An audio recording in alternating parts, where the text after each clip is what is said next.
Good afternoon, everyone, on this frigid Kentucky Christmas Eve. It is a balmy 13 degrees out here in LaGrange, Kentucky. We had quite a big snowfall come through yesterday and the day before. 13 degrees is actually fairly warm considering we got down to minus 10 degrees yesterday. So pretty cold for this area. That is not very common. The last time we had temperatures down in that range, it was 2015.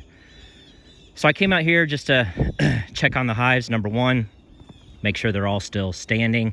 We had a wind advisory, wind warning come through the area. It was just nasty, brutal. Some of you that live maybe up in the Pacific Northwest or other colder regions are used to this. We are not here in Kentucky.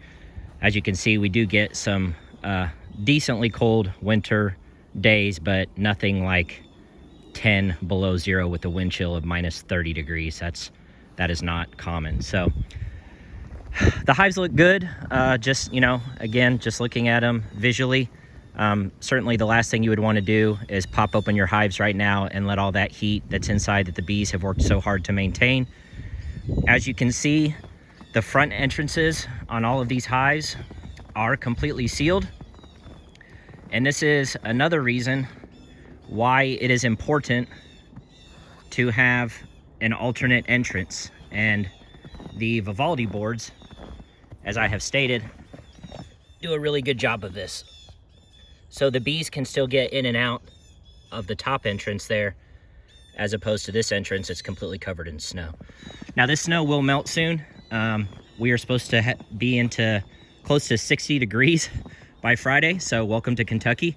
If you don't like the weather, just wait a few days.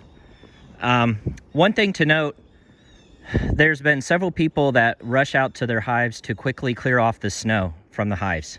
Now, if you don't have an alternate entrance, then yes, I would clear the snow off the front entrance so that the bees can get out whenever they need to. They are not going to leave the hive when it's 13 degrees outside. They would die very quickly.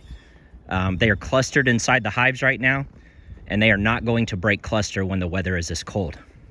The reason I would not clear off any of the top snow here is because this snow actually helps create an additional thermal barrier. It's an insulator. Snow is a good insulator. So on top of the Vivaldi boards and the burlap that I have in there and the extra layer of snow on top, the bees are quite toasty and warm inside there, I can assure you. I wish I had a thermal camera and I could show you what the temperature is, but the bees will maintain it above 90 degrees inside that hive, even though, it's 13 degrees out here.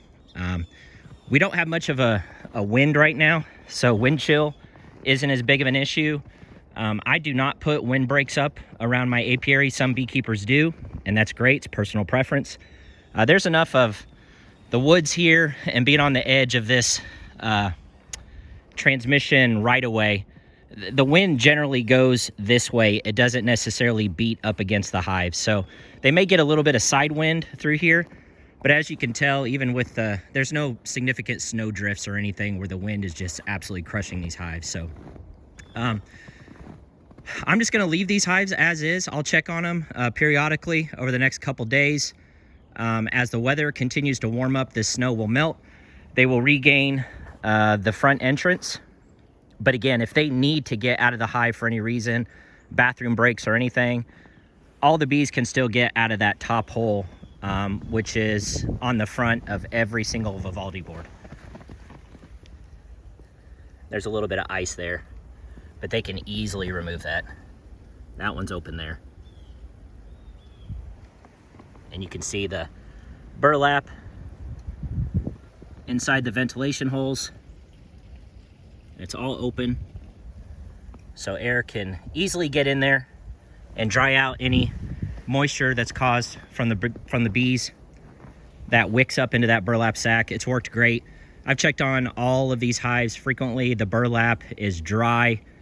It is one advantage of using screen bottom boards versus solid bottom boards. There's a lot more ventilation in these hives than solid bottom boards. The IPM board that is in the bottom of each one of these does not provide an airtight seal by any means. down here, these IPM boards. So air can get in and out of there. There's plenty of adequate ventilation for the bees. None of the burlap has been soaked or wet. One of them, I believe this hive, has a ton of bees in it, more than I would have expected this time of year. And there was some moisture on the burlap.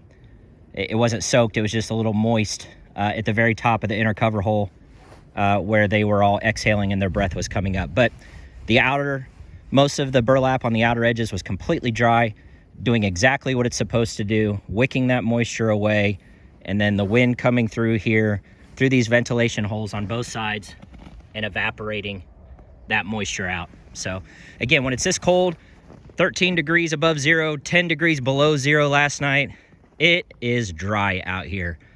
The air, the humidity is extremely low, and all that plays into a role of ensuring adequate ventilation and keeping the moisture out of the hive. So anyway, that's it. All the hives appear to be in good shape. Some of the smaller hives, I'm worried whether they made it through or not. Bees are pretty resilient, but you just never know. Sometimes we can do everything perfect as beekeepers, and Mother Nature has other ideas. So some of the smaller colonies, I'm anxious to see if they made it through this frigid cold snap here.